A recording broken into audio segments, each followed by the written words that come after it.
8 de janeiro de 2023.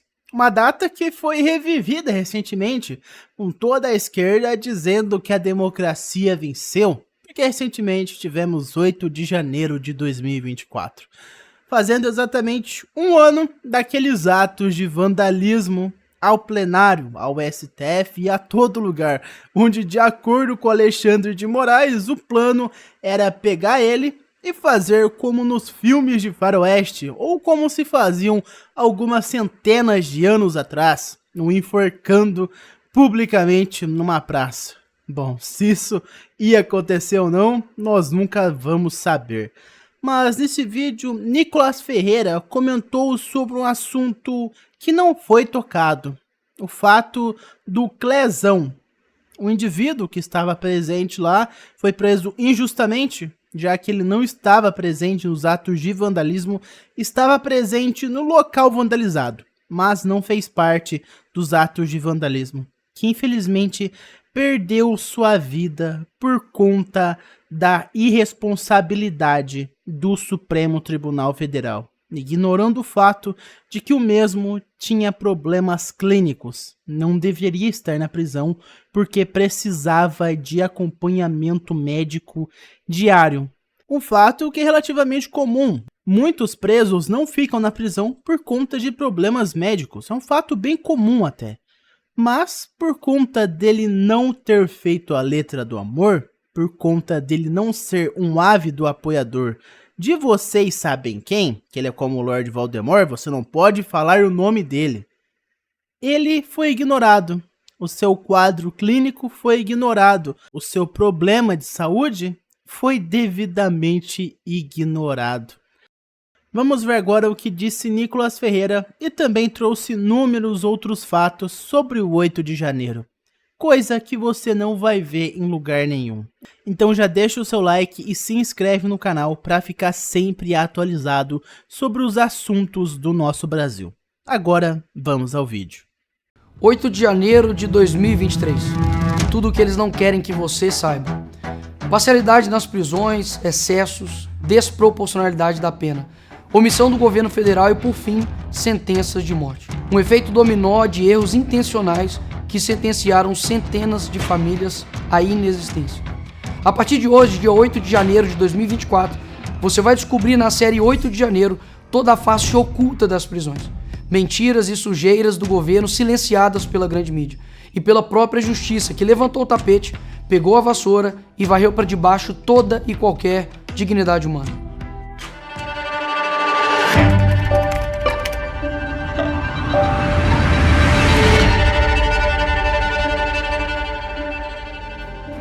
Por trás de mais de 2.000 presos por ordem do STF no dia 8 de janeiro, existem mais do que imagens selecionadas. Existem famílias que sofrem pelas suas ausências até hoje. No episódio de número 1, na série 8 de janeiro, você vai conhecer a história do empresário Clériston Pereira da Cunha, conhecido como Clezão, de 46 anos, pai de 2 filhas, que faleceu sob a tutela do Estado, na Papuda, e que sequer estava na esplanada no horário em que o controle deixou de ser mantido. Ele é réu primário, pai de família, trabalhador.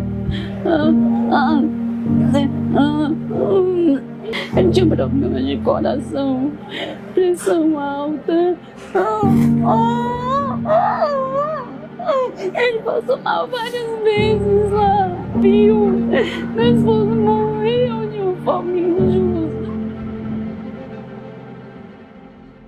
8 de janeiro. Clériston acorda pela manhã como um dia normal e caminha até a sua distribuidora de bebidas, um negócio de família. Clezão sempre foi muito respeitado e admirado na região. Estava feliz, afinal de contas, há pouco tempo, após 33 dias submetido a pulsoterapia e antibióticos, havia vencido a Covid-19.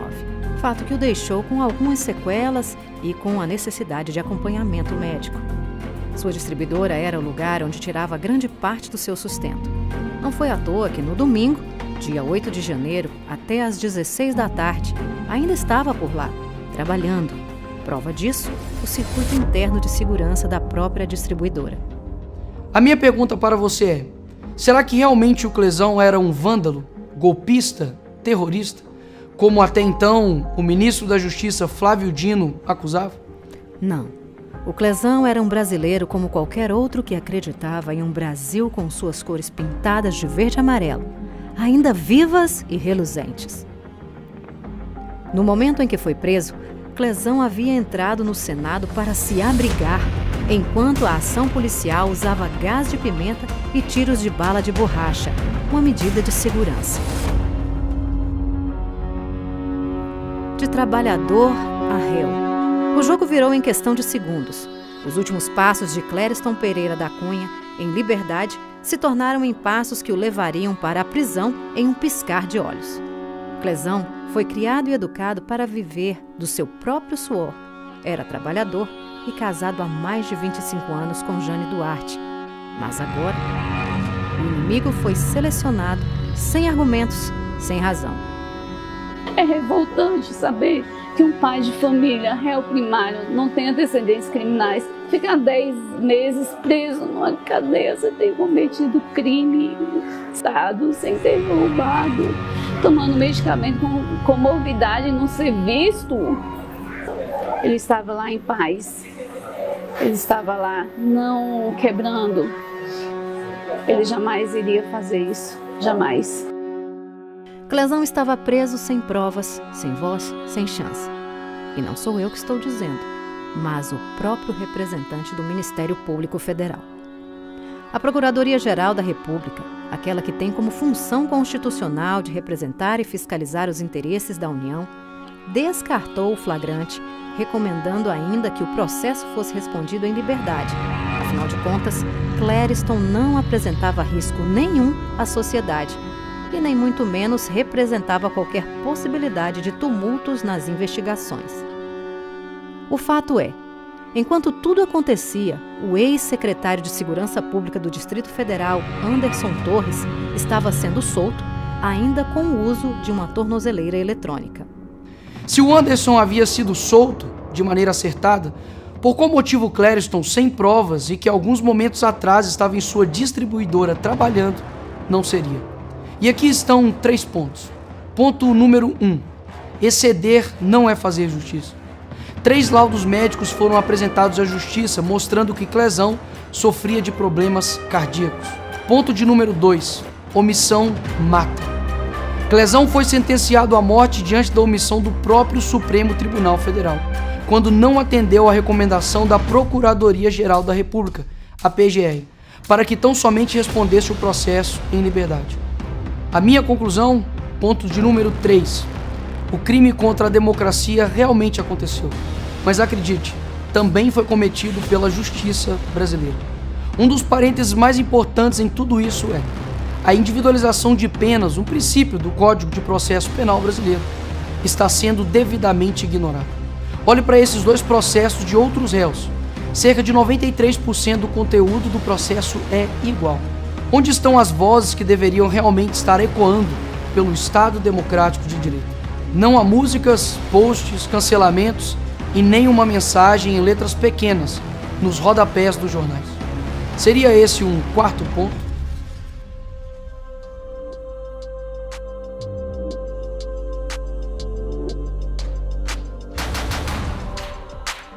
Dez meses preso, sem ter cometido crime, sem ser ouvido. Acredite, esse vídeo não é sobre política, é sobre vida, dignidade e sobre humanidade.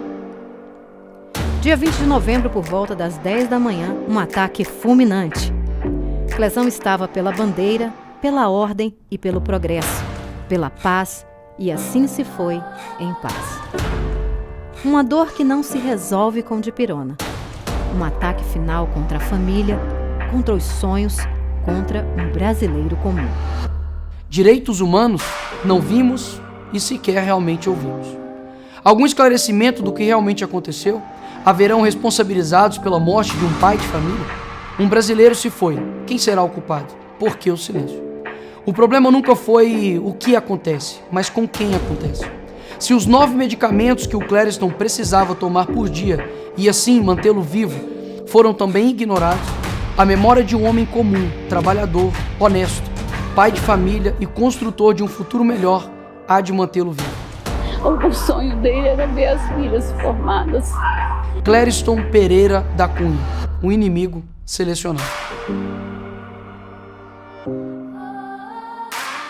Algo inusitado é o ministro Silvio Almeida, que, para quem não sabe, é o atual ministro dos Direitos Humanos do governo Lula, não ter falado nada, não ter se pronunciado publicamente a respeito disso.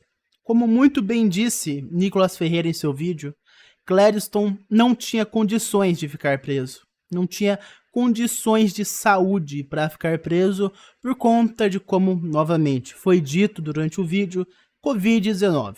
Pegou a doença, teve sequelas. Tinha pressão alta, tinha problemas cardíacos, tinha vários problemas que o impediam de ficar encarcerado. Ele deveria ter acompanhamento médico diário, deveria tomar remédios diariamente. E mesmo diante de inúmeros laudos médicos, documentos comprovando que ele não tinha condições de ficar encarcerado, o mesmo continuou encarcerado. Teve crises médicas dentro da prisão. E mesmo assim, não foi solto. Mesmo assim, não teve seu pedido de soltura, seu alvará de soltura aprovado. Ficou encarcerado. E o ministro Silvio Almeida, ministro dos Direitos Humanos, diante dessa clara violação dos direitos humanos do Clériston, onde ele não tinha condições de ficar preso, deveria ter acompanhamento médico. Não teve. Teve crises médicas onde mostrava claramente que ele não tinha condições de ficar encarcerado. Continuou encarcerado. Até que, infelizmente, chegou o dia que o mesmo não aguentou. E aconteceu de ele perder a sua vida.